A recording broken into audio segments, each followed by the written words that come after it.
আসসালামু আলাইকুম। দেখছেন এইমাত্র পাওয়া সর্বশেষ খবর। শুরুতেই জানিয়ে দিব সংবাদের শিরোনাম।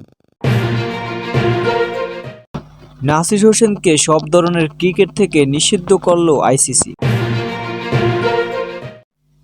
নাসির হোসেনের বিরুদ্ধে ৩টি অভিযোগ প্রমাণিত হওয়ায় ২ বছরের জন্য তাকে নিষেধাজ্ঞা দিয়েছেন আইসিসি।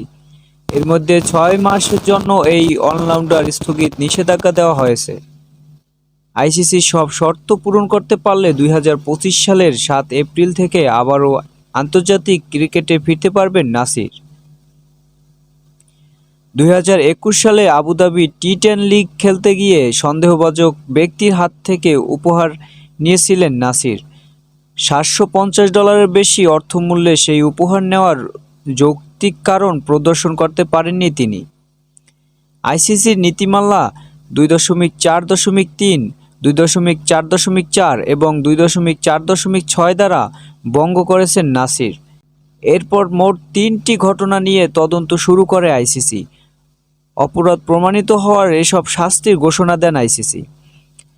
একসময় বাংলাদেশ জাতীয় দলে নিয়মিত মুখ ছিলেন নাসির। ২০১১ সাল থেকে ২০১৮ সাল পর্যন্ত ৩ ফরম্যাটে মিলিয়ে বাংলাদেশের জার্সিতে ১১৫টি ম্যাচ খেলেছেন তিনি, যেখানে ২৬৯৫ রানের পাশাপাশি ৩৯টি উইকেট নিয়েছেন এই অলরাউন্ডার।